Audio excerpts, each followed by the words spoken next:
ಒಂದ್ ಸೆಕೆಂಡ್ ರಾಜನವರ ಬಗ್ಗೆ ನಿಮಗೆ ಚರ್ಚೆ ಮಾಡ್ತಿದ್ದಾರೆ, ನಮ್ಗೆ ಮಾತಾಡ್ಲಿಕ್ಕಿದೆಯಾ?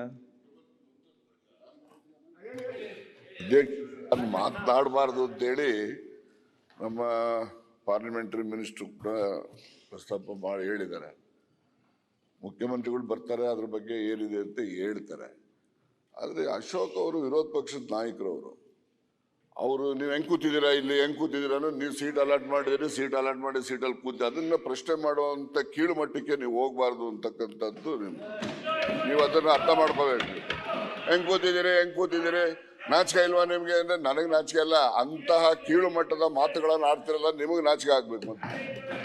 ಅದರಿಂದ ಸನ್ಮಾನ್ಯ ಅಧ್ಯಕ್ಷರೇ, ಅದಿಲ್ಲ, ಅದು ಆಗಲಿ. ಈಗ ನಾನು ರಾಜೀನಾಮೆ ಕೊಟ್ಟಿದ್ದೀನೋ ಬಿಟ್ಟಿದ್ದೀನೋ, ನನ್ನ ರಾಜೀನಾಮೆ ಯಾರು ಕೇಳೋರೆ, ಯಾರು ಬಿಟ್ಟವ್ರೆ, ಯಾರಿಗೆ?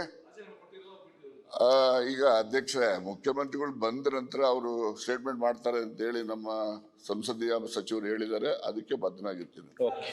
ಆಯ್ತು, ಮತ್ತೆ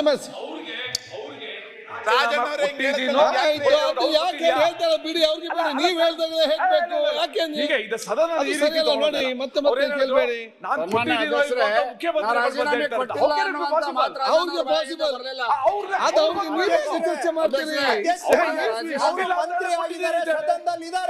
ಏನಾದ್ರೂ ಬೆಳವಣಿಗೆ ಇದ್ರೆ ನಾವು ಅವ್ರ ಗಮನಕ್ಕೆ ತರ್ತೇವೆ, ಸದನಕ್ಕೆ ಗಮನಕ್ಕೆ ತರ್ತೇವೆ. ರಾಜಣ್ಣ ಅವ್ರ ಒಂದ್ ನಿಮಿಷಕ್ಕೆ ರಾಜಣ್ಣ ಅವರು ಅಲ್ಲ, ಒಂದೇ ನಿಮಿಷ. ರಾಜಣ್ಣ ಅವರೇ, ನೀವು ನಾಚಿಕೆ ಆಗಲ್ವಾ ಅನ್ನೋ ಪದನ ನಾನು ಹೇಳಿಲ್ಲ, ಬಳಸಿಲ್ಲ.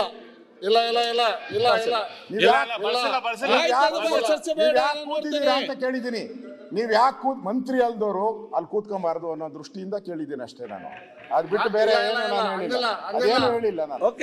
ಅದೇನು ನಾನು ಹೇಳಿಲ್ಲ. ಅಧ್ಯಕ್ಷರೇ, ರಾಜೀನಾಮೆ ಕೊಟ್ಟಿಲ್ಲ ಅನ್ನುವಂತ ಮಾತಾ ಹೇಳಿಲ್ಲ ರಾಜಣ್ಣ. ನೀವು ಇನ್ನೊಂದು ಪದ ಹೇಳಿದ್ರಿ, ಲಾ ಮಿನಿಸ್ಟರ್ ಹೇಳಿದ್ರು ಮಾತಾಡಬಾರ್ದು ಅಂತ. ಹಂಗಾರೆ ಏನ್ ಕಟ್ಟಾಕಿದಾರ? ಇದೇನ್ ಡೆಮೋಕ್ರಸಿ ಪ್ಲೇಸ್ ಆಯ್ತು? ಪ್ರಜಾಪ್ರಭುತ್ವನ ಸತ್ಯ ಹೇಳಿ, ಏನಾದ್ರಲ್ಲ ಹೋಗುವಂಥದ್ದು ಮುಗೀತು ಅಷ್ಟೇ. ನ್ಯೂಸ್ ಫಸ್ಟ್, ನಿರ್ಭೀತಿಯಿಂದ ನಿಮ್ಮ ಪರವಾಗಿ.